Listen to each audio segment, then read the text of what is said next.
और चलिए आगे बढ़ते हैं छत्तीसगढ़ से एक बड़ी खबर, जहां पर हार की समीक्षा के बीच कांग्रेस में अब लेटर बम फूट पड़ा है। पूर्व महामंत्री अरुण सिसोदिया की ओर से चिट्ठी लिखी गई है। चिट्ठी लिखे जाने का दावा किया गया है।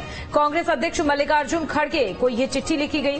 पूर्व महामंत्री अरुण सिसोदिया के नाम से ये चिट्ठी जो है वो अब वायरल हो रही है। हार के लिए पूर्व सीएम भूपेश बघेल को जिम्मेदार ठहराया गया है।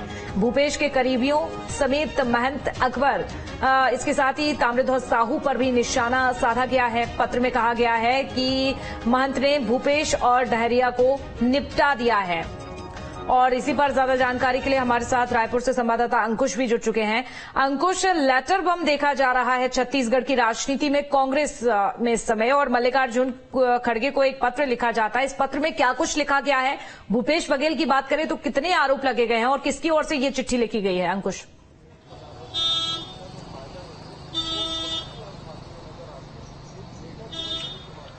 देखिए, छत्तीसगढ़ में ये पहली बार नहीं है जब इस तरीके का लेटर बम फूटा हो। हमने देखा है कि विधानसभा चुनाव संपन्न होने के बाद जब कांग्रेस पार्टी हारी थी और भारतीय जनता पार्टी सत्ता में आई थी, उसके बाद कई तरह के आरोप प्रत्यारोप लगते हुए नजर आए थे। कई कांग्रेस के बड़े नेता जो हैं, उनका मीडिया के सामने ये बयान आया था कि सब एक दूसरे को निपटाने के चक्कर में पूरी सरकार ही निपट गई। और ये कैमरे के सामने बोला था छत्तीसगढ़ के पूर्व मंत्री अमरजीत भगत ने।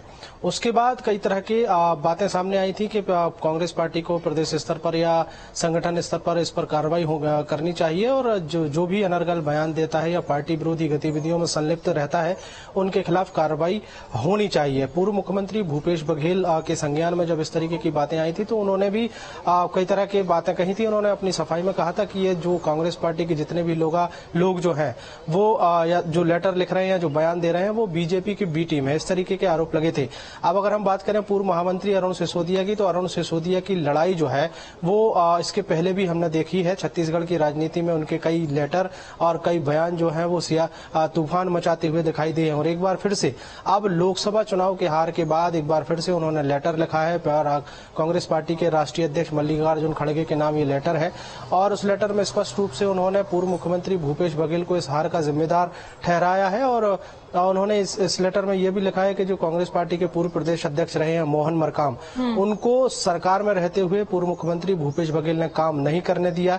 इसके अलावा सरकार के जितने भी मंत्री रहे हैं कांग्रेस पार्टी के, वो अपनी दम पर कुछ नहीं कर पाते थे, उनको कोई छूट नहीं दी गई थी, उनके हाथ जो है वो बांधे हुए थे। और इसके अलावा जो संगठन स्तर पर काम करने के लिए जो राष्ट्रीय अध्यक्ष ने जो मोहन मरकाम को जिम्मेदारी थी, वो जिम्मेदारी को लेकर भी वो अड़ंगा डालते रहते थे।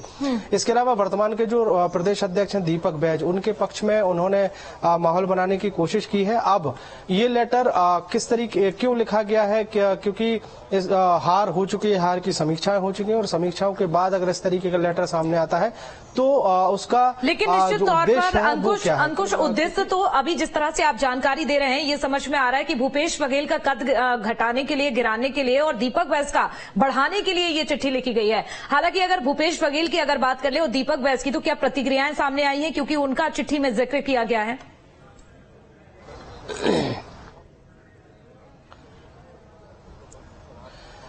देखिए, अभी वर्तमान के जो कांग्रेस पार्टी के प्रदेश अध्यक्ष हैं दीपक बैज, वो मीडिया से मुखातिब हुए हैं और कुछ ही देर पहले की बात है, और उन्होंने स्पष्ट तौर पर कहा है कि इस तरीके की अगर कोई बात होती है तो वो संगठन स्तर पर रखना चाहिए, पार्टी के नेताओं से बातचीत करनी चाहिए, और मीडिया में या फिर पार्टी के बाहर जाकर इस तरीके की अगर बातचीत होती है तो स्वाभाविक तौर पर उस पर विचार विमर्श किया जाएगा, और अगर कोई कार्रवाई जैसी स्थिति बनती है तो कार्रवाई भी की जाएगी। हालांकि उन्होंने एक बात जरूर कही है कि अगर इस तरीके की कोई बात होती है तो संगठन स्तर पर बात करनी चाहिए। हालांकि अब पूर्व महामंत्री के अरुण सिसोदिया की अगर बात करें तो इसके पहले भी उनका इस तरीके का पत्र वायरल हो चुका है। इसके पहले भी वो राष्ट्रीय नेताओं को पत्र लिख चुके हैं, पार्टी स्तर पर उन पर कार्रवाई को लेकर भी मांग भी उठ चुकी है, लेकिन अब तक कोई बहुत ज्यादा बड़ी कार्रवाई जो है होती हुई दिखाई नहीं दी है। हालांकि अब जो समीक्षाएं हुई हैं उन समीक्षाओं के बाद ये माना जा रहा है कि बड़ी कार्रवाइयां होती हुई बिल्कुल हो सकती है, और इस पर नजर भी आप बनाकर रखिएगा। कुछ जानकारी देने के लिए शुक्रिया।